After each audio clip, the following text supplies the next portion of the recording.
the shark has pearly teeth, dear, and it shows them pearly whites.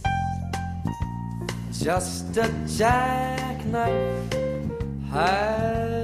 On fait souvent appel à Christian Lacroix pour des lieux qui ne sont pas à proprement parler des lieux de mode. Il a déjà décoré un train, il a décoré des boutiques, il a décoré des hôtels, il a fait de la mise en scène, etc.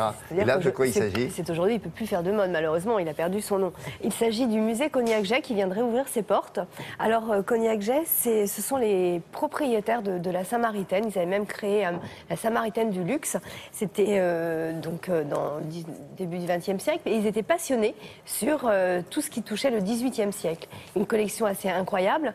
Et donc, le musée, pour la réouverture, a demandé à Christian Lacroix d'organiser une sorte de fil rouge.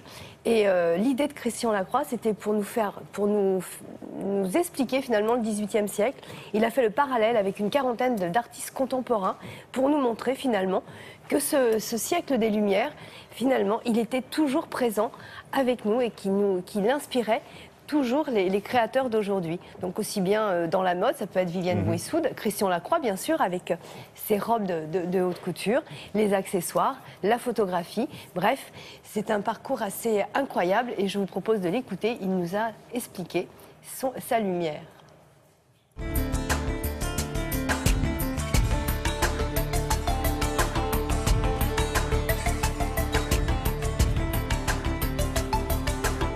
Le musée Cognac-Jay, que l'on connaît mais pas forcément, a été fondé par M. Cognac et Mme Jay, qui étaient les fondateurs de la Samaritaine. Et ils ont été très passionnés par le XVIIIe siècle, un XVIIIe beaucoup plus intimiste, le XVIIIe des Lumières, c'est-à-dire celui qui s'ouvre aux nouvelles idées sur lesquelles on vit encore, j'espère encore pour longtemps.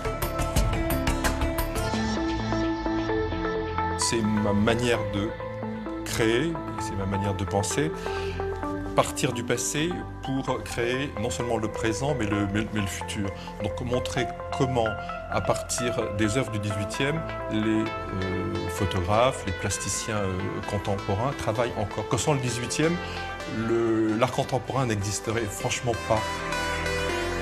Rosemary Mousseau, la directrice du musée, a décodé exactement les thématiques qui les avaient intéressés, c'est-à-dire l'enfance. Ils ont pas mal collectionné de portraits d'enfants. J'ai aimé mettre les photos d'un garçon qui s'appelle Pierre Gonor et qui fait ces grands portraits qui sont comme de la peinture. On a mis aussi pas mal de jouets, même une Barbie collector du musée des arts décoratifs. Le théâtre qui a été très important comme lieu d'échange, lieu culturel bien sûr, mais lieu de mondanité. Et on a un très beau costume d'Arlequin qui est le seul qui existe au monde, je pense, du 18e, qui vient du musée Galliera. Il y a aussi un costume de Colombine extrêmement rare, qui est fait de patchwork comme je peux adorer. On dirait un costume de vêtements couture. Il y a l'exotisme, qui a une salle qui est dédiée à tout ce qui pouvait être à l'époque inspiré sur tous les petits objets très rares par l'Orient. Ensuite, on a l'antique, inévitable. Encore aujourd'hui, je crois que c'est l'archétype de l'idéal canonique, académique de la sculpture. Il y a aussi donc l'idée de Paris, capitale de la mode. Là, j'ai mis des chaussures du 18e à côté de chaussures de Manolo Blahnik. Dans cette salle du Boucher, il y a de la peinture contemporaine, il y a des costumes, et il y a aussi Vivienne Westwood, parce qu'elle est quand même rendre hommage à celle qui a été la grande prêtresse du 18e. C'est elle qui a commencé à parler du 18e, avant John, avant moi. Je pense que quand on sort, c'est le 18e qui sort vainqueur, quelque part. Je ne devrais pas dire ça, mais je pense que le 18e apparaît dans toute sa modernité. Là, c'est jusqu'au 19 avril. Le lieu est magnifique, là, non? Oui, c'est un hôtel particulier du XVIe siècle. L'hôtel de Donon, c'est incroyable. Et surtout, il faut au moins 2 bonnes heures pour visiter ce musée et suivre le fil rouge de Christian Lacroix. Il y a même une photo personnelle lui appartenant, un arlequin. Donc voilà, c'est très très personnel et c'est la vision du couturier sur ce siècle des Lumières. Merci beaucoup, à tout à l'heure.